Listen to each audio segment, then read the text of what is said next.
জন্মের পরই বাবা মায়ের স্নেহ বঞ্চিত, আত্মীয় স্বজনও মুখ ফিরিয়ে নিয়েছে। মাথার উপর নেই নিরাপদ ছাদ, দুবেলা জোটে না খাবার। তবুও শারীরিক প্রতিবন্ধী আনোয়ার ভিক্ষার থালা হাতে নেননি, চাইছেন আত্মমর্যাদা নিয়ে বাঁচার অধিকার।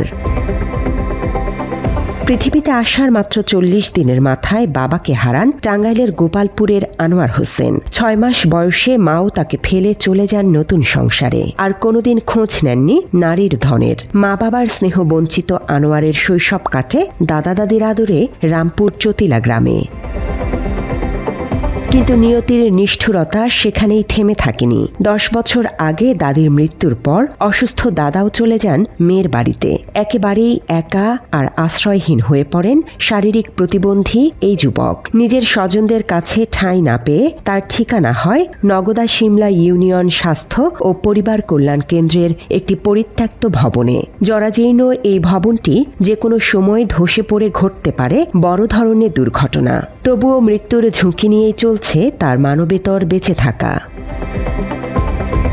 বাত ব্যথা, প্যারালাইসিস কিংবা আর্থ্রাইটিস, আধুনিক প্রযুক্তি ও অভিজ্ঞ বিশেষজ্ঞদের সমন্বিত চিকিৎসার নির্ভরযোগ্য নাম ডিপিআরসি। অন্যের দেয়া ৩ চাকার একটি ছোট গাড়িতেই আনোয়ারের পথ চলা। এলাকার মানুষ খাবার দিলে জোটে আহার, না দিলে সারা দিন কাটে অনাহারে। জীবনের এত বঞ্চনা আর ক্ষুধা সত্ত্বেও ভিক্ষাবৃত্তিকে পেশা হিসেবে বেছে নেননি তিনি। করুণার পাত্র হয়ে নয়, নিজের পরিশ্রমে সম্মানের সঙ্গে বেঁচে থাকতে চান আনোয়ার। আমার নাম হলো মোহাম্মদ আনোয়ার হোসেন, বাড়ি রামপুর চতিলা। বাবা মারা গেছে আমার বয়স যখন ৪০ দিন, তখন মা ৬ মাসে রেখে চলে গেছে। সে আমাকে কোনো খোঁজ খবর নেয় না, এখন বললেই চলে সে নাই, মৃতই।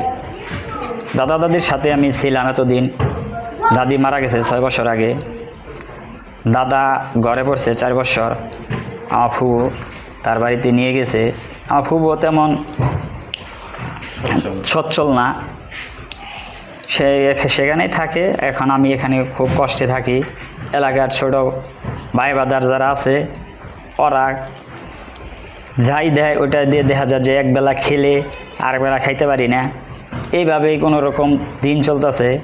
এখন যদি উদয়মান ব্যক্তি কেউ যদি চায় যে আমাকে একটা থাকার জন্য কোনো বাসস্থান কি একটা ব্যবসা প্রতিষ্ঠান যদি ধরা দিত, তাহলে ওটা আমাদের কোনো মতন করে চলে ফিরে খেতে পারতাম।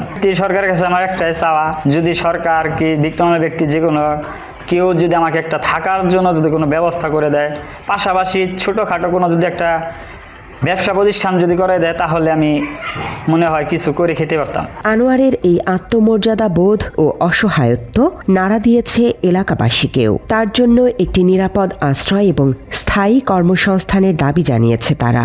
অসহায়, ওনার বাবা মারা গেছে ৪০ দিন বয়সে, ওনার মা অন্য জায়গায় চলে গেছে। তারপরে উনি ওর দাদা দাদির কাছে মানুষ হয়েছে, ওর কোনো পৈতৃক সম্পত্তি নাই, এক করাও জায়গা নাই। ও একটা প্রতিবন্ধী, হাত নাই, পা সমস্যা, পা বাঁকা। ছোটোকাল দিয়ে অনেক কষ্ট করে চলে। দাদা দাদি বেঁচে আসলে তারাও এখন নাই। দাদা অসুস্থ, একবারে মৃত্যুসজ্জায়। হাসপাতালে সে থাকতো, এখানেই থাকতো, হাসপাতালের জায়গায় থাকতো, তার কোনো জমি জমা নাই। আর এলাকা থেকে যখন যখন খানা আসে, এক বাড়ি থেকে খানা আসে আর কি। আর যখন না আসে তখন হয়তো আর ওই যে শরীরের লোক আছে তাদের ফোন দেয়, আমার এই মুহূর্তে খানা আসে নাই, তাহলে সকালকার খাবারটা তোমরা দেওয়া আমার। ওই তখন খাবারটা আসে আর কি। এইভাবে চলা খুব কষ্ট। ওর আব্বা ছিল একজন দিনমজুর, ওর কোনো জমি জমা ছিল না। এই ছেলেটা একদম অসহায়। আমি যখন এখানে শিক্ষকতা করি তখন থেকে দেখতেছি ওই মানে প্রতিবন্ধী হিসাবে বর্তমানে যে অবস্থা ওর, এখন দেখাশোনা করার কোনো লোক নাই আর কি। ওরা রান্না বান্না করে খাওয়ানোর মতো কোনো লোক নাই, এবং নিজেও সে চলাফেরা করতে পারে না। একটা ওই চাকাওয়ালা একটা গাড়ি বোধ আছে, এটাতে চলাফেরা করে। আমি সমাজের ঊর্ধ্বতন হৃদয়বান ব্যক্তিবর্গ, যারা সচ্ছল ব্যক্তিবর্গ, তাদেরকে বলবো, এবং সরকারের ঊর্ধ্বতন কর্তৃপক্ষ যারা এই ভিডিও দেখবেন তাদেরকে উদ্দেশ্যে বলবো, ওর জন্য একটা মানে স্থায়ী একটা বাসস্থান এবং একটা মানে যে একটা ব্যবসা প্রতিষ্ঠান করে দিলে ওর যাতে ও মানে মৃত্যু পর্যন্ত মানে ও যাতে ভালোভাবে সচ্ছলভাবে চলাফেরা করতে পারে, এই প্রার্থনা আমি এই আবেদন করবো সমাজের হৃদয়বান ব্যক্তিবর্গ, সমাজের সরকারি ঊর্ধ্বতন কর্তৃপক্ষ বা সরকারি কোনো লোক যারা এই ভিডিও দেখেন তাদের উদ্দেশ্যে এই কথাই বলবো। আর এই জিনিসটা একটা সওয়াবের কাজ, একটা অসহায় গরিব এতিম মানুষের পাশে দাঁড়ানো, এটা একটা বিশাল একটা সওয়াবের পুণ্যের কাজ। এটা আমি মনে করি আপনারা এগিয়ে আসবেন আর কি। আমরা ছোটো থেকে দেখতেছি সে এলাকায় থাকতেছে দাদা দাদাদের সাথে, কিন্তু এখন দাদা দাদি মারা গেছে। তার দাদা বাইসে আসছে, কিন্তু খুবই অসুস্থ, ঘরে পড়ে রয়েছে আপনার 4 বছর যাবৎ। তো সেই জন্য তার মেয়ে তার নিয়ে চলে গেছে। তো তার মেয়েরও অবস্থা খুব খারাপ, তারা নিজে পালবে সেই সমর্থও নাই, এই জন্য তিনি এখানে আছেন। কিন্তু তার বাবা মাও তো আগেই মারা গেছে, তিনি যখন ছোট তখনই মারা গেছে। তো এখন তার অবস্থা খুবই খারাপ, এখন তার জন্য একটি বাসস্থানের খুব প্রয়োজন। আপনি এখানে দেখছেন হয়তো বা পরিত্যক্ত একটা কোয়ার্টারে তিনি থাকে, তো সেখানে খুবই বাজে অবস্থা, মানে ফাটল ধরে গেছে, যখন তখন সেটা ভেঙে উঠতে পারে।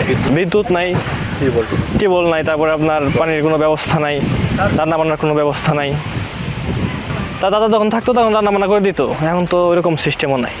এমনও না যে ভিক্ষা করে বা কারো কাছে চায় খাবে, এরকম তার মানে একটা মন মানসিকতা নাই। তিনি চায় না যে তার আত্মসম্মান মানে নষ্ট হোক, তিনি মানে কারো কাছে চাইতেছে যে একটা যদি কর্মকর্তা করে দিত তো সে করে ফেরে খাইতে পারতো। হলো এলাকা থেকে চাল ডাল তুলে দিয়ে এবং কেউ খাবার দিয়ে যায় বাড়ি থেকে, ওইরকম চলতেছে। শারীরিকভাবে প্রতিবন্ধী মানে হাত পা জন্মগতভাবে প্রতিবন্ধী। আনোয়ার হোসেন, উনি একজন প্রতিবন্ধী।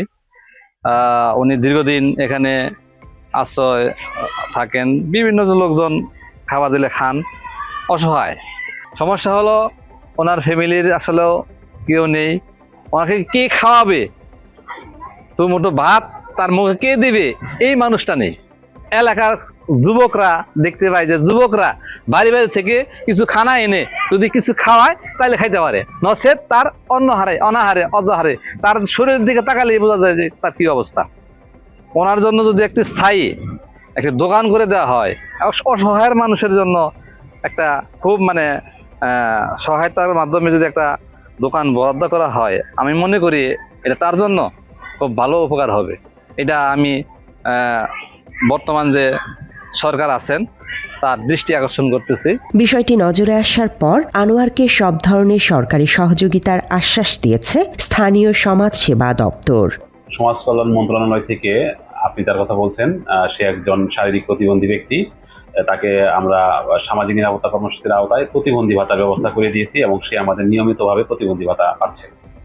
যদি এরকম কোনো সুযোগ পরবর্তীতে আসে তাহলে অবশ্যই আমরা তার পাশে থাকবো এবং সমাজ কল্যাণ মন্ত্রণালয় তার পাশে আছে। মানবিকতার দায়বদ্ধতা থেকেই আনোয়ারের জন্য একটি নিরাপদ বাসস্থান আর কর্মসংস্থানের ব্যবস্থা করতে সরকার ও সমাজের বিত্তবানরা এগিয়ে আসবেন, এমনটাই প্রত্যাশা সবার।